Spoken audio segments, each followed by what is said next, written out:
So you've done a webinar before, right? I've done lots of webinars. I've never been the host. Okay. Mm. So your people who are going to speak, they'll have voice, right? They should. We did a little, but we did it on regular Zoom yesterday to Right. practice. Okay.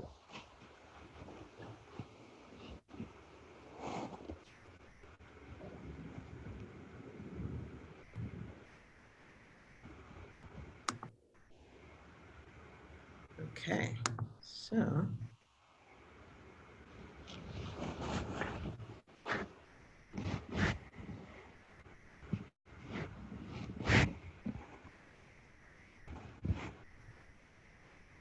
it looks like you have to allow folks to speak.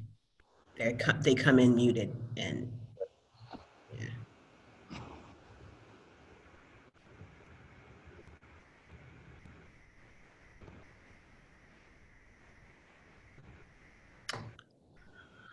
Welcome everyone as you're joining the Justice Buffet webinar from the National Benevolent Association. I can see folks are starting to sign on. This is a little different than normal Zoom, so we can't like really hear you that well. I can only see that you're signing on. So there's only a few of you. I'm gonna see if I can go ahead and unmute you so I can hear you.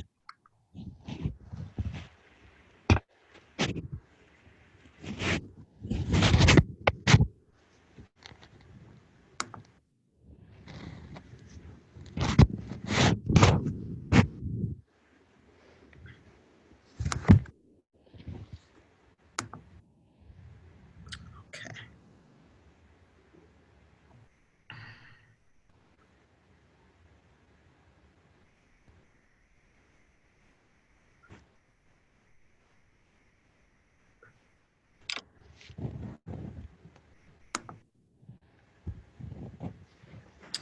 Welcome Lloyd, welcome Cheryl.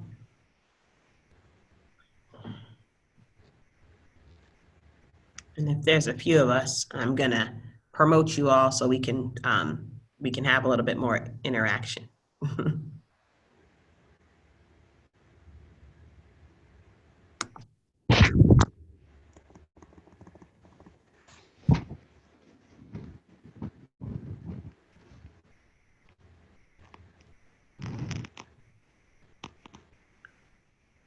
Welcome Mark.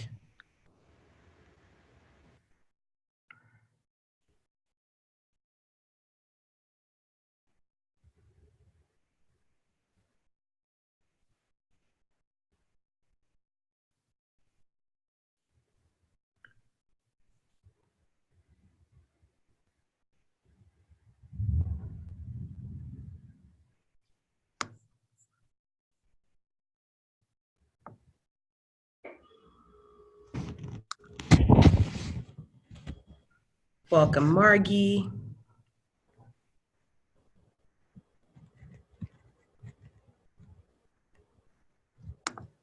Margie, can you speak for a second? Just want to check in. Make sure I can hear you. I am unmuted you. Um, There we go. Yep. yeah, I'm here. All right. Ready and willing and waiting. We're just giving folks a few more minutes to get on. I'll start roughly on time. I've promoted some folks so that some folks, you have the old version of Zoom, and because you have that old version, it won't allow you to talk. So it asked me to promote you to a panelist so that we can make sure we hear from you. So if you see something weird on your side, that's what it is.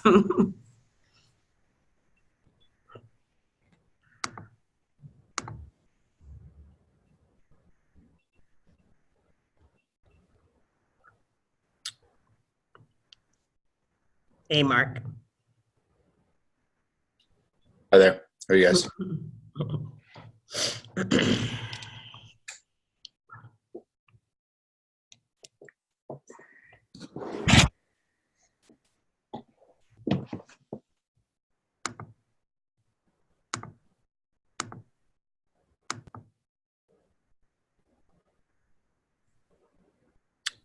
As folks are coming on, I'm just going to ask you to go ahead and mute yourself. I've muted some of you. I've had to promote some of you panelists as some of you are coming on because you have an old version of Zoom and it won't allow you to talk, and that will be important for our conversation at some point on the webinar for us to be able to talk. So as you're coming in, just asking you to mute yourself.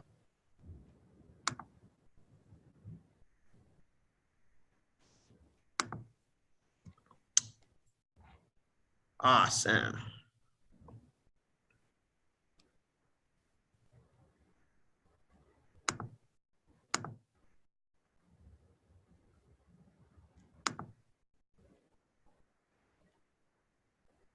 Okay. All right. I think we are ready to get started. Couple more folks joining, so I'm just trying to wait a second.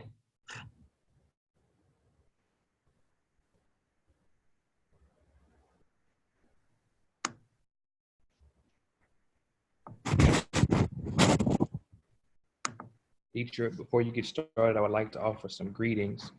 Maybe that'll give people some time to log on. So good afternoon. My name is Reverend Darnell Fennell. I'm the Director of Social Entrepreneurship with the MBA. So my oversight is the MBA's Incubate Initiative. And I want to first make a disclaimer. The reason why I'm in the dark is because I'm in Houston and it's raining really bad and the power went out. So I am making do with my phone technology. So there may be moments where I may fade out due to the hotspot, but we're going to make do. So as we begin our webinar, I want to let everybody know this is being recorded. So our webinar, once it begins, we will welcome Reverend Dietra to share with us about Justice Buffet, which is a webinar that will explore the framework of understanding the movement work, along with the graces and challenges of each space.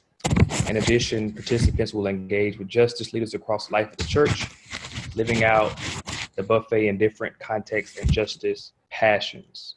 So you all know Reverend Dietra well, so I'll let her take over from here. Well, welcome everybody to the Justice Buffet webinar. Glad to be with you all here. Just in terms of a quick outline of what we'll do. It looks like there's enough, a small enough number of you to maybe try to quickly go around on here. I really try to be interactive, and Zoom can be pretty boring in terms of a platform. So I want to try to interact with you a little bit. So I'm going to ask you to just kind of a one sentence where you're from and why you got on this webinar today for the Justice Buffet. I'm going to ask Margie to go first, and I'm going to unmute her.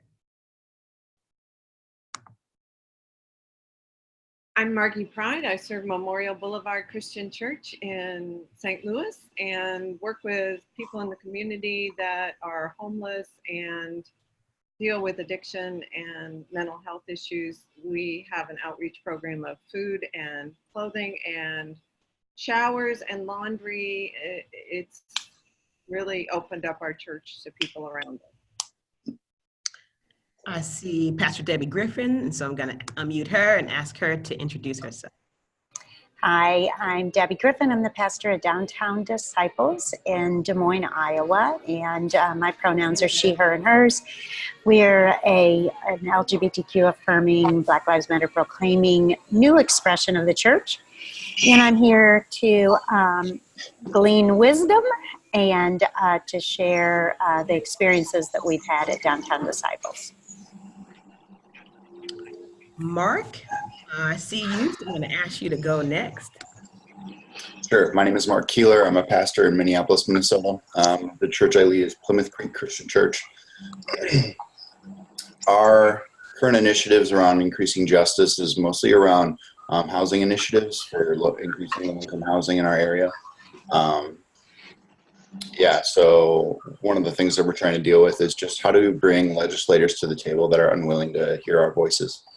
So I look forward to hearing maybe some more political strategy as well as just local tactics you all are finding success with. Awesome. Very good to meet you, Mark. Jeff, I see that you're on here, so I'm going to allow you to talk. Just unmute yourself. There you go. Go ahead, Jeff. Hang on. How about now? Can you hear me? Yep. All right. I'm Jeff. I'm from Webster Groves Christian Church in St. Louis, Missouri, and I'm pastor there. Uh-oh. Lost you, Jeff. There you go.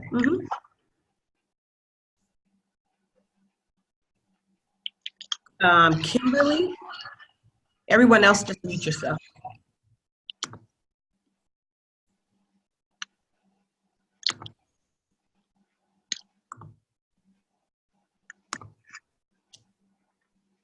Kimberly, can you hear me?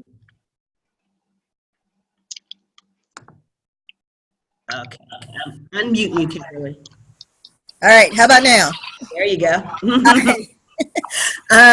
I'm Kimberly. I am a member of Mark Keeler's church at Plymouth Creek Christian Church. I'm an office administrator there, and we have been hoping to get the church more involved in social and racial justice matters, and so that's what I'm here to learn about. Awesome. Thank you, Kimberly. Great. And then there is someone, you're only here via your phone, and the number is 316-734. So I just want to give you a chance to introduce yourself. My name is Yes. Cheryl Roy. And one of the things, I'm from Pine Valley Christian Church in Wichita, Kansas. Our mission was Camp Sunflower, but our church also has a mission statement called Thinking Christians, Seeking, Living Diversity, and Seeking Justice. And so I want to learn more about justice, especially with the LGBTQ community teenagers. Thank Awesome. you. Thank you, Cheryl. Good to see you again. It's good to see you too. Thank you. Great. So I'm muting everyone that I can. I'm just going to ask you to mute yourself if you see that ability. And we'll get started. I should say a little bit about how I got to this. So I'm the program coordinator for activism and advocacy for the National Benevolent Association. And I got to this because of Ferguson. And Ferguson is how the Justice Buffet was revealed to me. And so I always tell the story. It was basically, after a year and a half or so of protesting and being out in the streets and winning some small things in terms of policy changes in our community, I started asking the question, have we really done justice by Mike Brown and his family? Have we really won enough, to feel like we made a difference for what this family has lost? And my answer was no. My answer was no way, not even close. And I didn't have like extremely high standards. It's just that we hadn't moved a lot past that. And so that is how this conversation for me got started, and a journey to understand all the things that come to us in justice movements, and trying to figure out our place in them and what gives us what. And so that's what the buffet is about. It's about understanding what the strategies, what the tactics are in justice work, what the different pieces of justice work can look like, and beginning to own and be clear about what you're getting into, so you can decide if it's going to give you what you want out of it. So I'm going to start with the first buffet. And so I'm just going to show you that. I think you all can see my screen, right? All right. So none of these should be unfamiliar. And so I will give you just a brief understanding of what I mean by by these. And so when I mean Justice Buffet, I mean that there's a wide variety of activities and actions that we can involve ourselves in as lay folks, as church folks, as community folks, that we can put our hands and our feet to. And so we have to make some decisions about resources, about our time, as we engage in all these opportunities. So here's the first buffet. So I have charity, education, and justice. Charity, education, and justice. So let me explain what I mean by charity. I think charity for our church is the most common form of mission work. And I want to be clear that I don't think charity is bad. I actually think it's quite necessary in communities. It's often seen as sort of direct service and programming to communities. Sometimes some churches, it's a budget item. You know, folks write checks, and checks are important. But charity does not solve root problems, right? So we're meeting needs, and oftentimes in communities, we are meeting critical needs, important needs, food needs, housing needs, utilities. And these are things that need to be done. The folks that are getting those things, if the church often didn't stand in the gap, especially in these times, folks would be really hurting if the church did not provide these emergency and crisis needs services. So charity is not bad, but there is a way that charity can be done that is problematic. And so I know you all have probably heard things about the nonprofit industrial complex. You've probably heard conversations about toxic charity. And this is because in communities, if we simply just focus on giving or serving and not thinking about how we can take our charity work to the next level, sometimes we end up being part of the problem. And so the push on the Justice Buffet is not to say charity is bad, but to begin to think about how our charity can be used to bring the ministry to the next level. And so one example that I always use is that is your charity ministry transactional? So what I mean by that, you know, a lot of times, okay, is it white folks serving Black folks? Are the Black folks that are perhaps receiving the services, or the people of color that are receiving services, or the low-income folks that are receiving services, are they a part of the work? Are they a part of the ministry? Or are they simply recipients? Is it simply transactional? Does that make sense? And so Marky's on in a minute. She's going to share a little bit about the ministry that they have, the feeding ministry that they have at Memorial, and how they avoid that. So that's charity. So not bad. One of the greatest things that can happen in charity is that it puts you in proximity to the folks that are directly impacted by the issues. And actually, to work on justice issues effectively, you need proximity to people who are actually being impacted. And so charity is a space where we can bring ourselves in proximity to folks that are actually suffering. The question is, what kind of power are we going to build with those folks to bring about justice? And oftentimes we stop at the service level or the care level or meeting the need level. But there is an opportunity to build power with people that are directly impacted by the issues. So that's sort of the charity piece. And it takes up a lot of energy and time and resources in our church. And so I want us to think about balancing that out some too. Education, I think another favorite in our church and community life.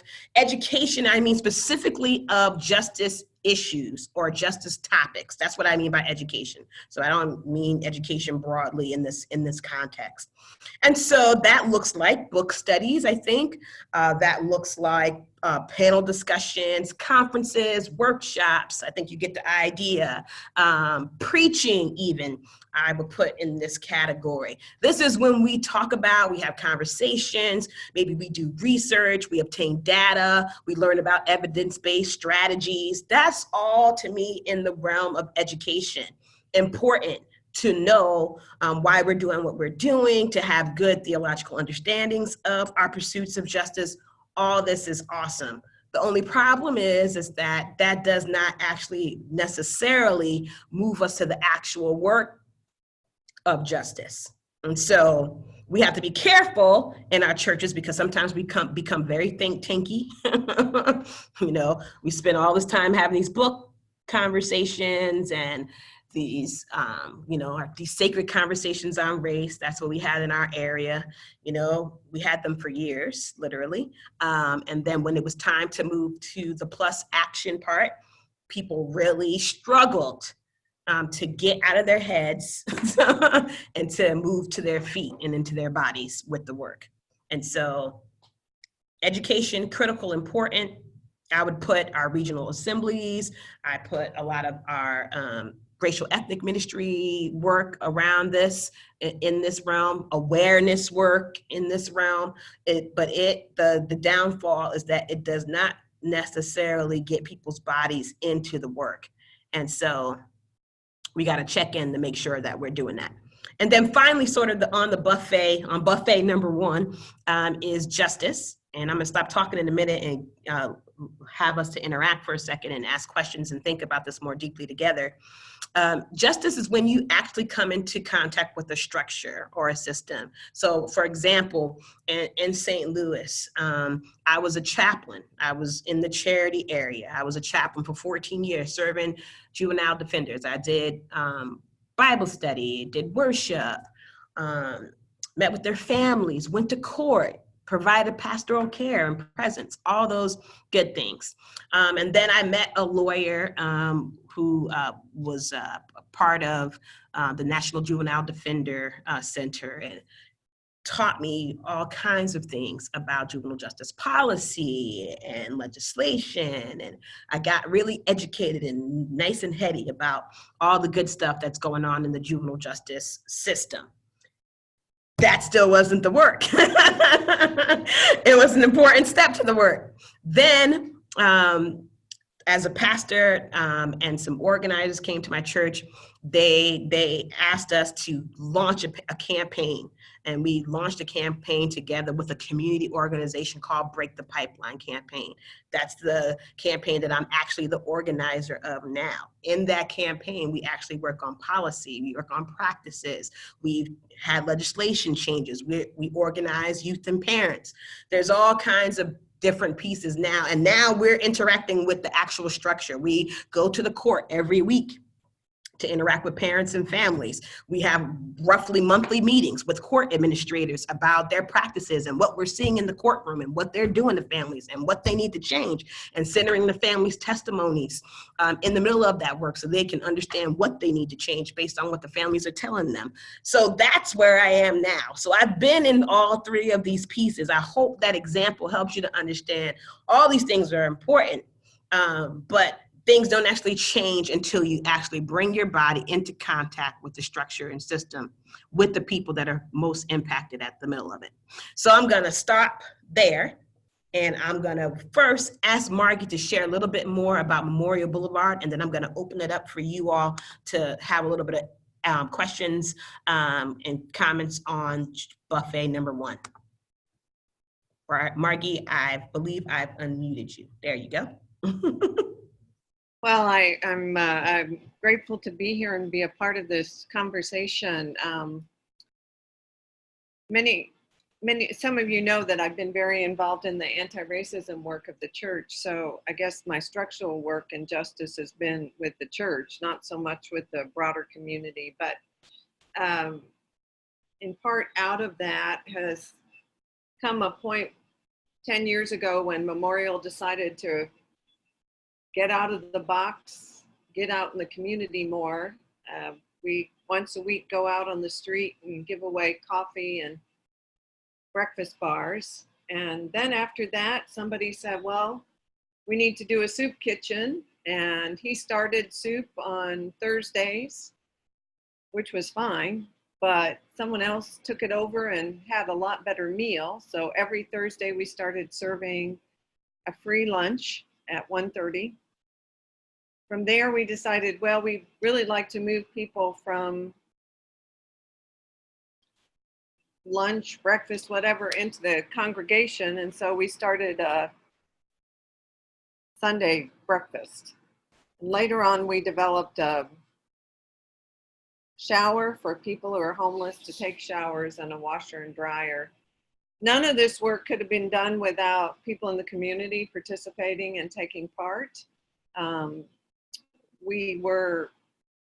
been here 36 years, and we were almost entirely white when I became in a almost exclusively Black neighborhood, very poor. Ferguson looks rich compared to the neighborhood around Memorial Boulevard in the heart of the city of St. Louis.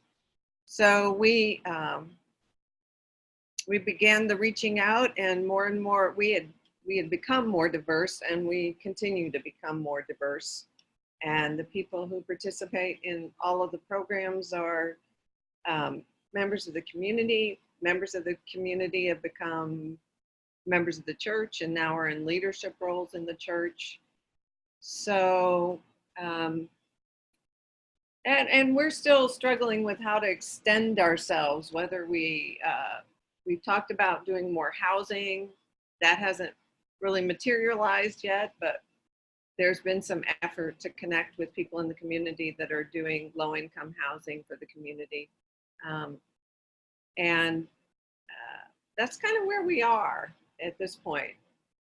I'd be happy to answer any questions and have further conversation. We are open and affirming. That was a process we've done in the last several years. And we've met some needs of the LGBTQ community, but frankly, the community we largely see are people that are ex-offenders, folks who've had struggles with addictions, and people with mental health issues, or just people who are really poor. So I think that kind of sums up. Is there anything else I should be adding? We keep working on how to be more just, more involved, more connected with people in the community, and how that would be lived out in terms of structures and powers and principalities. And so we keep an eye to that. I don't know that we've done that as well as some people. That's good. Thank you, Margie, for coming on and sharing. I think, you know, I actually think Memorial's gotten further along than many in their charity ministries in terms of building the kinds of relationships that can, I think, be leveraged to begin to push on structures and systems. And so with that said, I want to open it up for a second on this first buffet before we kind of move to the second one. And just if there's comments or questions, some of you can raise your hand. I'm assuming you're able to see how to do that. Others of you can simply unmute yourself and talk. So I want to give some space for some feedback and comments at this time. This is Cheryl, and I can't raise my hand. It won't allow me. I just We can hear you, so go ahead. Hi. We can hear you, so go ahead. Okay. My question is, you know, we say seeking justice, but how to get people in the congregation to move their feet, to get outside of the box and be in the community surrounding the church, because we have primarily Black people around our church and a mix. We have some refugees and immigrants. We have Hispanic, Latino. But we're predominantly a, quote, white church with 2 Black members. Mm-hmm. Mm-hmm. Well, it's a slow process. Mm-hmm. I don't think that as white people, we engage people of color, or if we're middle income, low income, without one person at a time. So you've got to understand that the transformation at Memorial Boulevard has gone over decades, and even before I started. There was a great advocate, Pastor Rhodes Thompson, who walked the community, participated in the neighborhood, and began the process. I mean, he even got people going to visit in prisons and into counseling groups, phone counseling programs. So there was work all the way along. And then we had to confront our past. We actually turned people away in the 60s in this congregation, and it's taken years to unravel that reality, that happened. Largely the folk who stayed are the folk who said that wasn't right. But yeah, so dealing with, I'm in a black-white setting largely, dealing with issues of race has been essential, and being honest about that and open about that has been essential. Not everybody gets on board. Certainly not every white person. Sometimes even black people don't want to discuss the tensions and issues around race. So it's been really important to me to be involved in the educational component of reconciliation and to educate myself across issues of race, which is an ongoing process for me. And ongoing in terms of issues of economics. Those things are complicated, and one size, Cheryl, does not fit all. So what's worked at Memorial may not work in your setting. I wouldn't claim to have the end all and be all on how to do these things.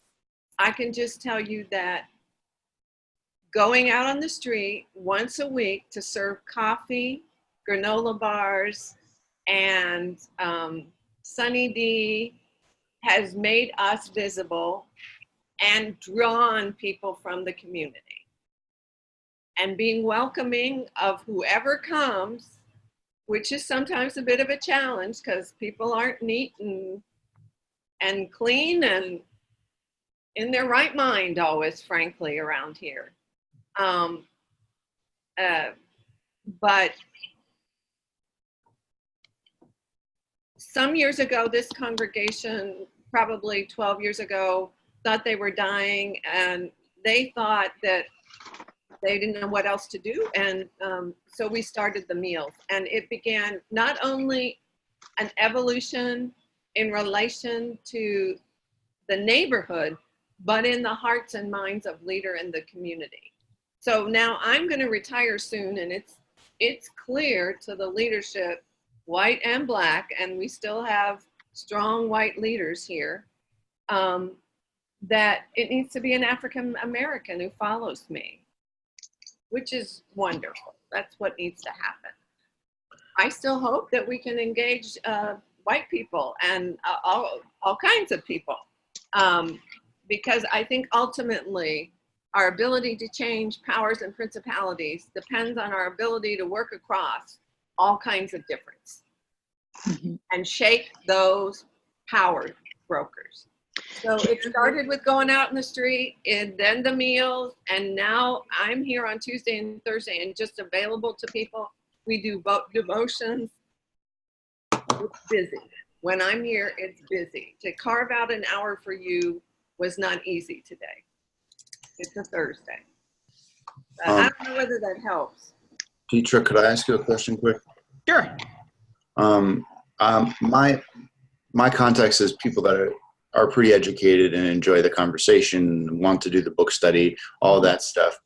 Have you found ways of using educational components towards the justice work, like in a very practical way? Like, what questions do you ask? What things do you do where you go, okay, you have these ideas now we've been reflecting on, here's where we live this out? Yes. So I'm an organizer, and I'm often involved with task forces who are more feet oriented, but occasionally when we approach new issues, we'll become think tanky. And so often I will try to get our groups to connect. The best way is proximity. I was going to say that when Margie was talking too.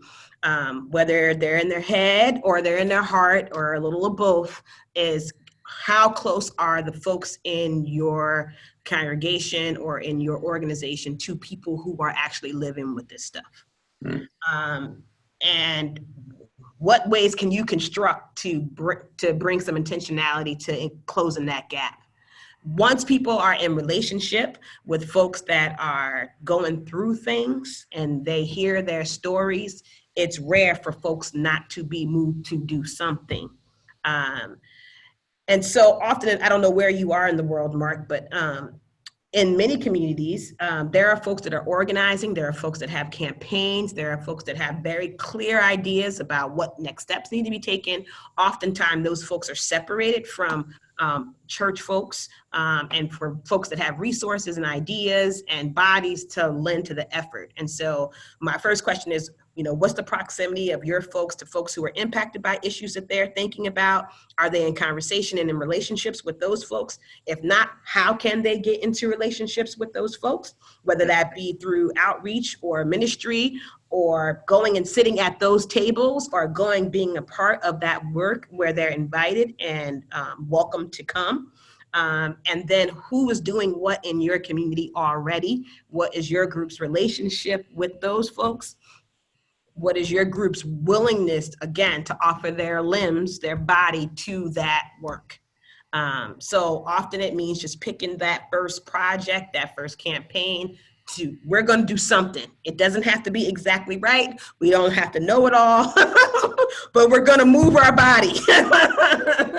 And often that is a great learning experience, a clarifying moment for folks to figure out what God's calling them to and what their next step is. So It's almost like pick anything that you care about and do something. That's real. I think people in our congregation want to come to places with expertise rather than just energy. And that's something where it's like, okay, well, let's partner with people who already have done this work for the past many decades. We don't have to be the center of expertise, but they do need our hands. So.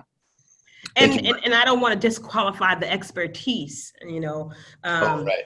You know what I mean? It's like, I was just at Washington University this morning, and they have convening power in our area. And there were people in there that, had the PhDs and were sharing data that me as an organizer, and I'm deep in this work, data that I need, right? And information that would be helpful in how we do the work. And so it's important for us to be together and understand the pieces and parts and the gifts of each group. But we can't be isolated in our churches having book studies. That's right.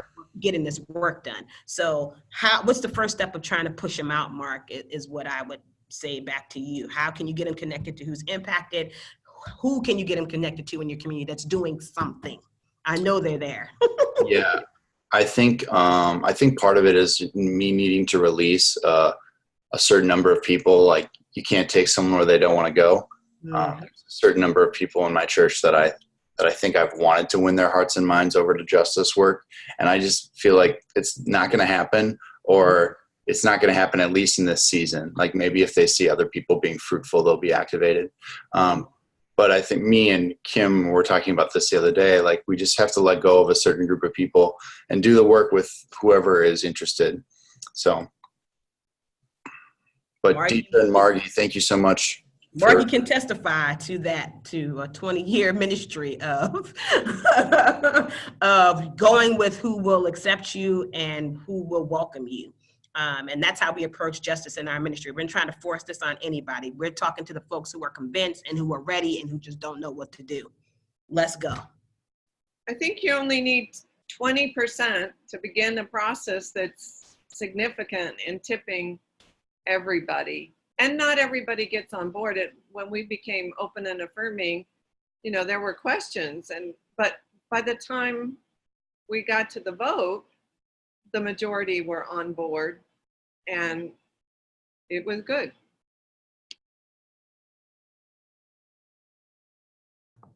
I just want to see if there's any more. Hopefully the conversation's helping everyone gain some clarity around next steps and thoughts around this. Just want to check before we move on to the second buffet, if there was any other questions for clarity on the first buffet, or if we're ready to go on.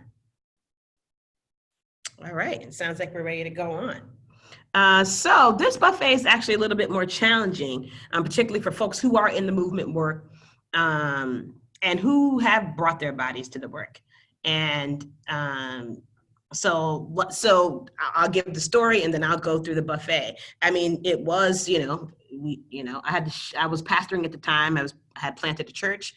We stopped worshiping for a period, I think it was about 6 months during the Ferguson uprising. We were just tired. We were out on the streets all night, all week. And then by the time we got to Sunday, we were pooped.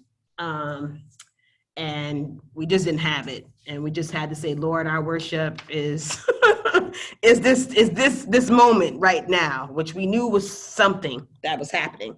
But again, after that, I asked the question, what do we have? What did we win? What do we have? What do we got? And there were a couple of things. One of those things was some municipality legislation stuff that happened around tickets, and it closed down some municipalities that were predatory, and that was helpful. That was good. But a lot of the things that directly impacted how Michael Brown got killed, what happened between the police officer, the illegal searches and seizures, the youth, the relationship between Black youth, the over-policing and criminalization in Black communities, like a lot of that stuff, that wasn't done. So it began to ask the question, activism, what does activism do? I think activism is a response to our values being violated in the community. And it is us risking, I would say, at least here, it was definitely a risk with tanks and tear gas, to risk your body, to say that this is wrong, that this needs to stop, that this is not okay. And I believe it is ritual. I believe it's an act of worship. To say you're violating humanity, you're violating God's creation, to stand up and put your body in the middle of that. And to me, at the root, that's what activism does. It brings awareness with your body. And so that's done in marches, that's done in protests, that's done in actions. I'm trying to think of, a lot of the popular areas. We just had a march here, Mother's March, this past weekend. And so those moments are important. It's like things happen, we had 22 kids, now 25 children killed, murdered over the summer. People, that's not a problem you're going to solve in a weekend, right? That's long systemic structural stuff that people need to keep working on. In the meantime, folks, we got to say something, we got to do something. So marches, protests, actions, rallies are ways for folks to demonstrate that their values have been violated and give them a space to shape the narrative around those justice issues, versus the media taking control of that and getting to say what that means and what that's about, to hear people's stories who are impacted at this level. So that's activism. The bad side of this is that that's all you can be as an activist, and you just go from protest to protest, action to action. I've seen it, action to action, and that doesn't mean that anything's getting done in the rooms and in the places that things need to get done in. You can literally go from rally to rally and protest to protest, and not have necessarily moved the needle. So that's activism. I want to get to advocacy. Someone mentioned something about this. This is tricky, and this one's important, because I would say this is the popular language around organizing right now. If you look at any sort of the big foundations and a lot of stuff on the ground, this is the word that you will hear. You will hear advocacy. And so let me clarify what I mean by advocacy. What I mean by advocacy is when you are asking for changes in policy or practices or in personnel, but the power of that change is not in the community or hasn't been built in the community. The power of that change is in the hands of some external figure or person outside the community. So legislators, sometimes in our case, police chiefs or superintendents, and ultimately, I don't think they're outside the community, but I'm saying that their role and their function is such that they have a certain power over a certain amount of personnel, policies, practices, and sometimes even resources, and that the community is going to them to release, to change, to make different, something that they have the power and the decision power to change. And so the problem with this, I think you all probably know, is What if you have a politician or someone in power who does not want to do what the community wants or what the community says that it needs? How do you move them? You get stuck, right? It's great if you happen to have, in our case right now, we elected a new prosecutor. That would be one of the great things that happened after Ferguson, right? We elected Wesley Bell as the St. Louis County folks. I'm a city folk, but they elected St. Louis County prosecutor Wesley Bell. Very progressive sort of governance around criminal justice reform, right? So you got good things coming out of that office. You can go to him and talk to things about decriminalizing youth and decriminalizing fathers, and he gets it. He understands, and he wants to move those policies. But when you had 10 years or 20 some odd years of a Bob McCullough, who wasn't hearing nothing that the community was saying around these issues, then you get stuck in advocacy because you have somebody in a seat who's not listening and who at that point was not wielding to the power of the people. So good thing if you have folks who are with you, can be a very stuck thing if you have folks that are not with you and not listening to you. Then the community is limited in what it's able to envision through advocacy work. And so then finally, there's organizing. And organizing really is when the community power and vision rests in the community. The community decides what it wants. The community builds enough power and resources, as we would say. In my network, we organize money, we organize people. When you have enough of that, you can wield power. Not just to wield it, but for the sake and the wholeness of the community as the community envisions it. And the people who are directly impacted by whatever issue you're working on are the people that drive and shape those policies, practices, and personnel, and the wielding of that power for the benefit and the wellness of the community. And so that's at its best, that's what organizing is. The power then sits in the community. So then we look at someone like a Bob McCullough and say, you know what, all right, we've been talking to you for 10 years. You haven't done anything we asked you to do. So guess what we're gonna do? We're gonna build enough power to put you out of your seat. And there's lots of arenas of power that our communities need to organize. We need to organize in judicial power, in legislative power, in electoral power. It is all these arenas of power that the community has to build up its ability to wield power in terms of the number of people that we've organized and the number of resources that we have in those arenas, so that any barrier that we face, whether electoral or legislative or judicial, that we can move past those barriers. And to me, that's where the work is happening, and that's where the work needs to build. So I'm going to stop there on that part of the buffet, and I'm going to bring in Pastor Debbie Griffin of Downtown Disciples, the Flyers Church in Des Moines, Iowa, as far as I'm concerned, and have Pastor Debbie just talk about, for a few minutes, a little bit about the church and their experiences with this buffet, which I think would be interesting to you. So Pastor Debbie, I don't see you, but I know you're on here somewhere. There you are. I unmuted you, and Pastor Debbie's going to take a minute and share. All right. Thank you, Deetra. So Downtown Disciples really got involved in activism first.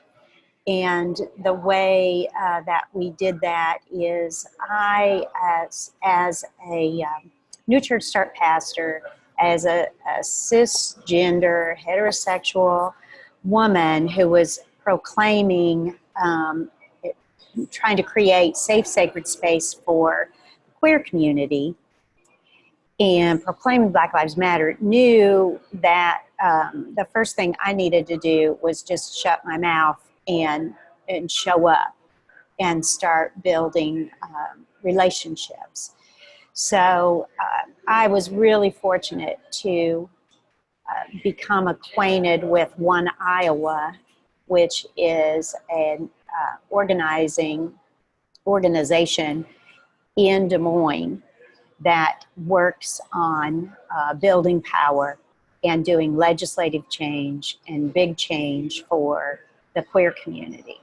So I was lucky to meet Donna Redwing, who died a little over a year ago, but Donna has been described as one of the most dangerous women in America because she is able to organize people and power and get change done. So I was really fortunate to meet Donna and to learn from her. And she said to me that she wanted me to be an agitator, an advocate, and an ally. So that's what we went about doing at Downtown Disciples, is we just started showing up and put our bodies out there in the way of activism. So there was a rally, we were there. There was a protest, we were there. There was a march, we were there. And then after that, then people started asking us to speak to things. So to use our privilege, to use the mic that we could have access to, and to speak. So, we would do that. And then we started doing more listening rather than talking. And we learned from one of our own folk who said to us, what we really need you to do is use your power and go and talk to the chief police. We need you to go and talk to city council. We need you to go, because she said, they're not going to listen to me, but they will listen to you. So one of the first things we did was we called our city council people, and we said, we want to talk about policing.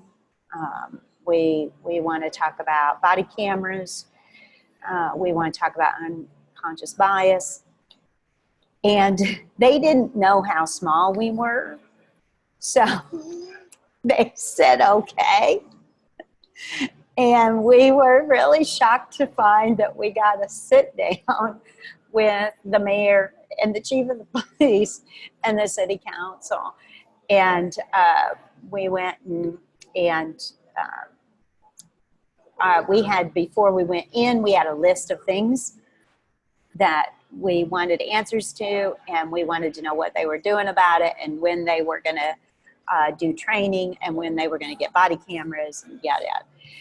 So that just kind of entered us into more of the arena of advocacy, and we started doing more of that kind of thing, and showing up at the Capitol, talking to our legislators, getting seats at the table with the governor, just getting ourselves in wherever we could, and then handing the mic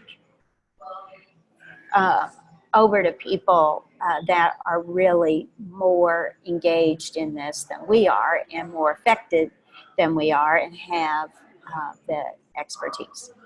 So that's kind of where we went. Then, as Deidre talked about, this can be so overwhelming. You can show up and show up and show up and show up and get nothing done. And then it starts to become really, you get weary. We're not making any difference. We're just showing up. What's really happening? So we started to become involved with Amos, which is a mid-Iowa organizing strategy. We started to become involved with Poor People's Campaign. And that's kind of where we are right now, is wanting to move it more in that direction. Not that we are going to stop going to rallies. I was at one right before I came here. But that we want to move further into the organizing and changing the leadership in our community, because Iowa has become, like, I could call Grassley and Ernst every day of my life, and it will make absolutely no difference whatsoever, our elected officials. We have to get new people in. So that's kind of where we are right now.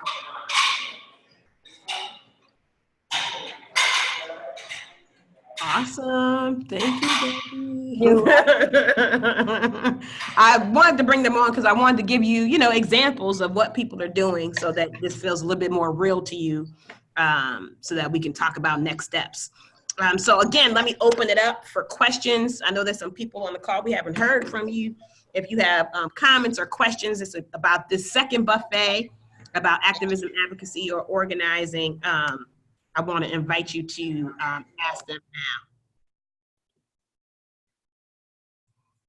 now. And if you need to raise your hand, I think I will see you.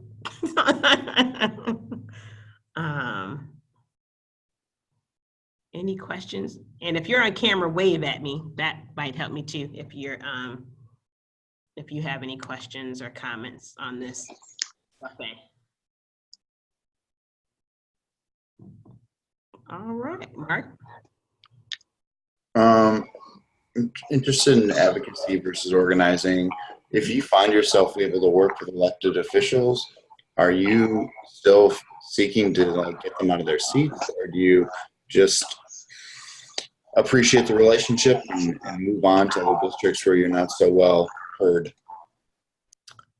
Yeah, I think it depends on the issue and the work. I'm just meet you. It depends on the issue and the work. So for instance, we're about to launch Unlock the Vote Missouri here, which will restore voting rights to 90,000 folks who are on probation and parole in Missouri. People who have felonies can vote in Missouri. You just can't vote while you're on probation and parole. So yesterday we had a meeting with Jamila Nasheed, who is a senator here in Missouri. Progressive leaning, but good relationships across the aisle. We're in a Republican-led state legislature.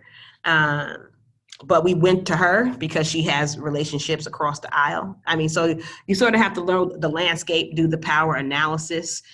There's other legislators we could have went to, but I went to her because I know that she has relationships across the aisle, and we're not going to pass anything if it's a Democratic bloc of legislators offering this up. You know what I mean? We need somebody that can move and that can get things into committee, that has relationships, you know what I mean? So it just depends. I give that as an example. So we work with who wants to work with us. We have no permanent friends, no permanent enemies in organizing. We just last year, not just us, but lots of other folks in Missouri, we passed raise the age legislation. Raise the age in 2021, we'll make sure that young people who are 17 years old in the state of Missouri will no longer be treated as adults for criminal purposes in the state of Missouri. So the sponsor for that bill was Republican, right? And I don't know if you guys heard about CLEAN, but CLEAN was a sort of a broad sweeping legislative move that we worked on with lots of other folks in the state last year too. And that same person was vehemently against CLEAN, okay? And so I'm giving these examples to say that, you know, it depends what the issue and the work is. And, you know, so on CLEAN, we were opposed. On raise the age, we rock together. And so in public life and in organizing, you need to have that flexibility in these relationships. I think because we have not built power with impacted people, a lot of our organizing looks like advocacy in this season, right? Because unfortunately, organizers too, we've gotten lazy about building bases, building base. That's what we call it in organizing, is to build the base of people. And the season is to build if it's housing, the folks that don't have the affordable housing. If it's issues around mass incarceration, folks that have been formerly incarcerated. If it's juvenile justice, kids who've been impacted by the juvenile justice system in courts and their parents. You know what I'm saying? We haven't done our base building work. We haven't built the relationships in every issue that we're working on. To me, that's the work of organizing for the future, is building the base. We don't have the money, right? It's not that we don't have any money, but the dots are definitely not in our favor. You know what I'm saying? You know, 66% of the wealth in the state of Missouri is in the hands of rich white people. So that's not necessarily where we're going to win. We can leverage the 40-something% that we have, but what we do have is 99% of the people, right? Only 1% of those people own that, all that wealth, but we have 99% of the people. So to me, that's where the fight is to organize the 99% of the people around the work. And when we do that, we'll have the electorate, we'll have judicial, we'll have legislative, we'll have the power to get done what we need to get done. To me, that's the long-term, long-haul fight. Yeah, I think the phrase you used, no permanent friends, no permanent enemies, I think that's helpful for me. I think I've done a lot of door knocking for Democrats, essentially, just thinking that if we get enough people in seats, that progressive agendas will go over. But I've gotten a lot of Democrats that aren't doing enough on housing reform in Minnesota. So I guess I think what you're saying is real. Just because I knocked for someone doesn't mean that they get a pass when they don't show up for the vote, Yes, sir. And, if Democrats don't do what, a lot of them are the same. I'm just telling you. We have to put our people in the seats. You know what I mean? A politician really is a politician. And they have a self-interest in the work. We need to be very clear about what their self-interest is. And we need to make sure that they understand what the community's self-interest is. And the community has to be organized and powerful around its self-interest and able to move whoever we need to move and remove any barrier that we need to remove. And in general, our communities are not yet that powerful, but they can be. All right, someone raised their hand and I saw it, so I'm so cool. But I don't know where you went. Oh, there we go, thank you. Okay, okay. Vanessa, I learned how to do this in 2 seconds, so give me 1 second. Anybody else that wants to ask something while I get Vanessa, she has a question. I'm just trying to get my other thing. There we go. Go back. Vanessa, there we go. Go ahead, Vanessa. Hi, are you able to hear me? We are. Okay, great. So if you could just talk a little bit about what educating the elected looks like, because very often the elected can co-opt some of the language without really understanding the issues and the mechanisms and the framework of the thing that we're asking them to mandate or to create policy for and or against. So if you could just talk a little bit about educating the elected. Yeah, I'll just go to this, this conversation we just had with Jamila Nasheed here. Depending on your relationships with the legislators and their teams, I should say that's important, and their teams, because a lot of times the language and their education is not necessarily, it's not just them. A lot of times their team, their assistants, and those folks that are a part of getting them up to speed. So literally we provided her with the research, from the research and the data from the national organizations that have done that, the local folks who have done that, the examples in other states of the actual legislation and what it looks like. We gave that all to her, walked her through that. So depending on your relationship with the legislators, that can help. I mean, also when they are in the legislative process, it's important for committee hearings and for folks who are going to testify to be folks that are impacted. I think that I've seen that to be the most effective tool to getting them on task and on script. Is how the folks that are at the middle of this are organized to center their voice in the middle of the work. So when folks start bringing testimony and you got multiple folks who are saying the same thing to the legislators and the community's in control of the narrative, hear me, that's so important. We learned that lesson very harshly in Ferguson. The community has to be in control of that narrative. and a part of the bill writing and a part of the committee hearings to shape and make sure the language, the scripting, the bill stays on track to what those most impacted by it are saying. There might be some others on the call who also have expertise in this. I want to invite you to please share that.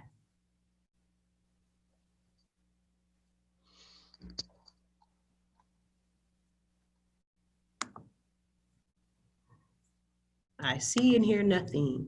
Does that help, Vanessa, give a better sense of? And when I say relationships with them, I mean the kind of relationship that can put them out of their seat. Right? So, understood. Right. If the community doesn't have power, right? So if the community, if you're in District 5 and District 5 is their district, they know their numbers. They know District 5 only turns out, 10% of the electorate, right? So your organization in District 5 that only turns out 10% of the electorate, you can say to me whatever you want. You can't put me out of my seat. I'll listen to you so I can check off and say I listened to you, or for the cameras, I'll sit down with you. But at the end of the day, you're not a threat to me. You're not really part of my constituency. Now, when X group has organized 90% of people in District 5 to turn out, you get a different hearing. Your suggestion is taken differently when your organization that has built power and relationships in your community, and now you're talking to an official about what they need to change and what they need to do. And that's why I say we have a lot of power to build back in our communities to make sure that they understand. We're not just talking. Understood. Mm-hmm. Well, I want to give you some next steps and let you get on. Oh, go ahead, Debbie. Oh, go ahead. I was just going to respond briefly to that question as well. One of the things that, as far as educating the elective, that we have found to be effective is, in addition to, that important information that Deidre just shared, but bringing real people with real stories to them from their electorate has been an effective way for us to do some educating, especially around issues of, transgender healthcare and equality, things that a lot of times the elected, they just don't know, quite honestly. So when you bring to them real people with real stories about how it's affecting their lives, we have found that to make some difference.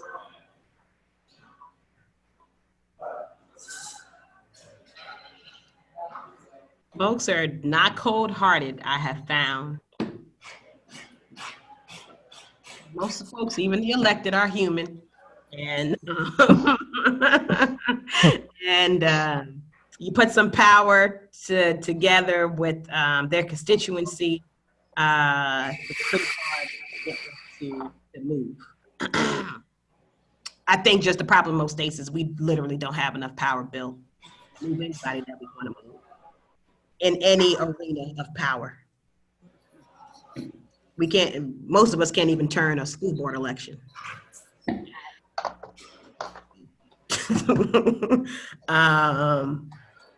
So we're headed towards the end. And I just want you to take a minute and just do a little mental exercise as you think about the buffet in your communities that you're representing on this call. Where are you? If you think about you yourself, where are you? You might be somewhere different than your actual community. Where do you feel like, for those who are part of the Christian Church, Disciples of Christ, where do you think we sort of fall? This is just an exercise to kind of look at an organization or institution or a community group that we belong to in ourselves and say, okay, where are we and where do we want to be? Where are we and where do we want to be? Where some people have already divulged that in the conversation, but I want to give us an explicit time to think about that. And it doesn't mean that you need to get rid of something. It just may mean you need you to add something on, or maybe decrease the activity of one so that you have a little bit of energy in the room for the other. One of the things that I keep trying to say about charity work is I don't want us to eliminate it, but I do want us to make room and space for some of the other pieces of the work. And if it's all charity, it's really hard to make room for education and justice. If it's all activism, you're gonna be tired, first of all. You're not going to want to deal with any official or any power one-on-ones or any power. You're not going to want to do that. You're tired. You're protesting every other day. So it's when I'm talking about the buffet, I'm saying, can we have a balanced meal of justice? Can we have relationship and meet immediate needs? Can we have educational component to our ministry? And then what is the justice component to our ministry? So, if I have a ministry that feeds the homeless, do we have some kind of ministry that, educates about why people are homeless in our city? Like, what's going on with that? What are the forces that created the situation for homelessness based on the people that we see showing up? How do we hear their stories and deepen our relationship with them? How do we build power with those folks? What's a campaign that we could launch that can change, bring more affordable housing to the next gentrification project that's coming into our city, to make sure people in our community that don't have affordable housing will have affordable housing in that project. So that's an example of how to have a balanced meal. And I saw 2 hands raised and they went away, so raise again. Vanessa, okay, and someone else, okay. But it is, oh, there we go. Okay, Vanessa Brown. Okay, go, there you go. Vanessa, you're on. I'm just gonna promote you so that I can hear you easier. There you go. There you go, Vanessa. Okay, so this is Vanessa Pugh. Is Vanessa Brown on also? I am. That's what it Okay, said. there you go. Okay. So, first of all, good afternoon, and I really appreciate this Justice Buffet that you presented to us. One of the things that I found out is very important, even as I'm doing this exercise, is collaboration. Mm-hmm. So I may not have everything with inside of my church, mm-hmm. but I have enough extension in my community to get what we need. So we actually, our Justice Buffet, we actually get a balance. Although all the information is not exactly coming from out of my church, it is coming into our church. Mm-hmm. So just say, for instance, even when you talked about, if we do charity, so we do charity, we feed the homeless, we do bag lunches, we partner with a lot of LGBTQI organizations around meals, around team programming. But one of the things that we do around LGBTQI people is we know that housing is an issue. And so what I decided to do is partner with the Fair Housing Justice League. So they actually come to my church and they do a workshop around that, and they ask specific questions, and they have specific strategies on how we can combat that. Besides putting up 1 million shelters, like how can we have real housing for a lot of our LGBTQ youth who are thrown out by their parents? So I think that partnership is also a way that you can have a full balanced meal. That's good. That's awesome. Thank you for that. Yeah. Absolutely. And as you all know, these issues are varied and deep, so, even as an organizing entity, I mean, for our voter program work, we're in a state group that does voter program work because we can't collect enough signatures by ourselves to expand Medicaid, for example. Exactly. Right? we can't do it. So absolutely. It's so important. Even around just what you were just saying around, so our church is a 501c3. So there are some political things that we cannot be involved with, right? Well, no, that's not true. Let me go backwards. Our church has a 501c3. Our church itself is not.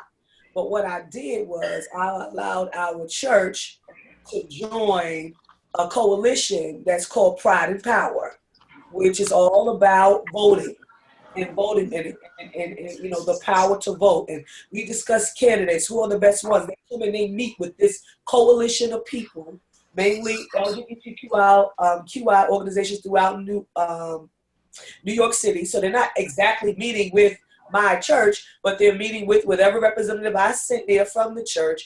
That person could come back and say, we met, these are the things that were discussed, these are the things that we want to do, these are the things they said, these are the things that we said.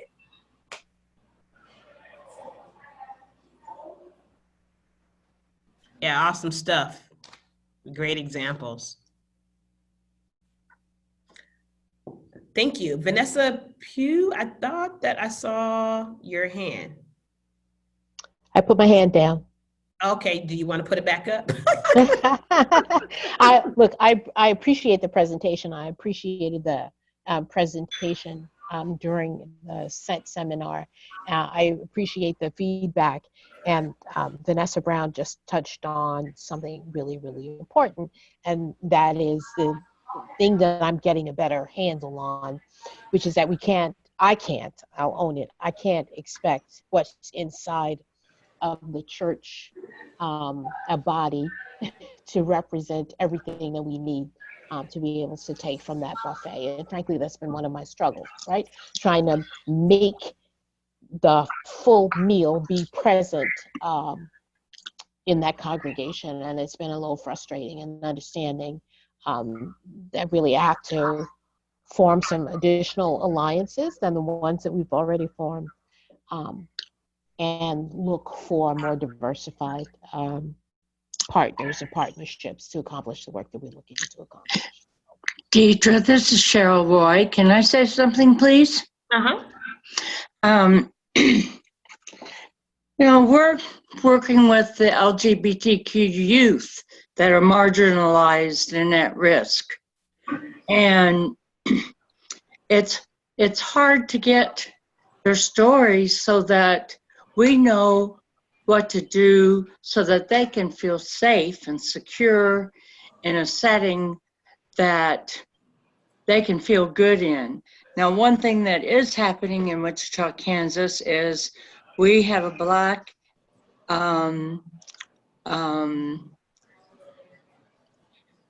gay man running for the school board, just because he is such a dominant figure at one of the universities in projecting the thing that needs to be done for youth in the schools that are LGBTQ. Mm-hmm. And he has my back. Yeah, I think around any of these issues, I just think it's important. I think Debbie said it. I say it to myself, depending on what the issue is that if you have privilege, you pass the mic. Use your power to leverage the voices that are impacted by the issue that you say you care about. And so it's just real important to build the leadership of those kids and their families, so their voices and power can be centered in the work. And that's the hard part. And when that's done, the work is dope. when they're in the middle of it, they have support. They know exactly what needs to be changed because they're living through it in ways that others of us are not. So that's what that I have found that's the truth.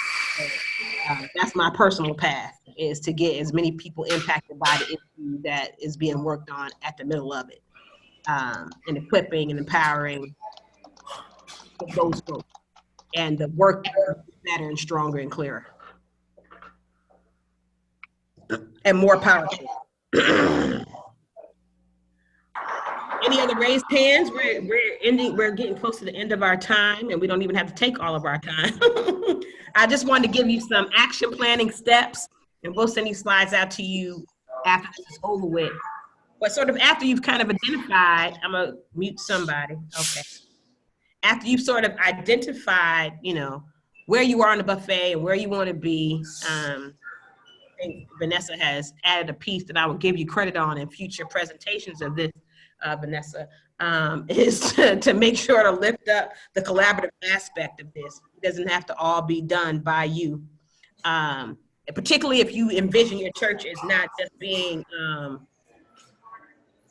as your church, not just being expanded to the community. If you see the community as part of the church community, then you really can fulfill the whole buffet. There's plenty of folks in the community that are doing the work.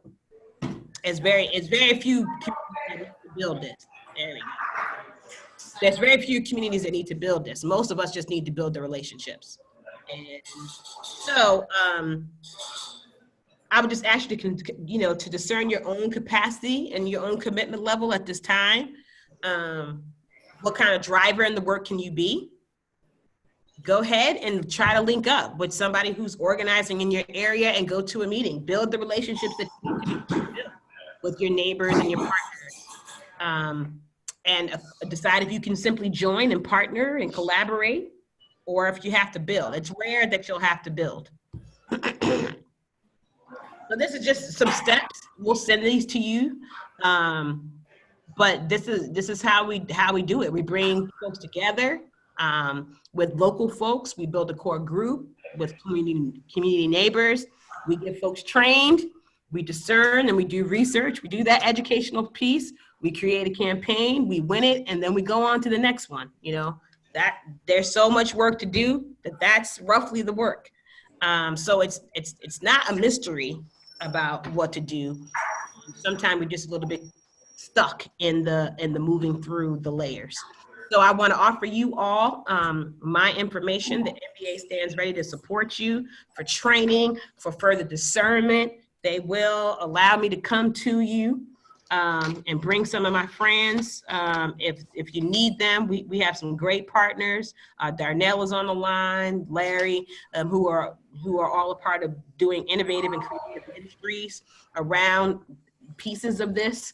And so, the MBA has a strong team of committed folks. So I'll leave it at that. If you guys need us, you want some support as you move through the layers of this buffet, reach out. We can support you. That's what we're here for. We want the church to win and Christ to win for those who are rooted in that tradition, and we want the community to win. And we can't do that alone. So, thanks for listening to the Justice Buffet. Thanks to our special guests, Pastor Marky Pry and Pastor Debbie Griffin of Downtown Disciples and Memorial Boulevard Christian Church. Thanks to the MBA for hosting this space. Thanks to all of you for participating today. And we look forward to the work. Thanks so much, everybody. Thank you. Thank you, everyone. Have a good afternoon. Yeah, God bless.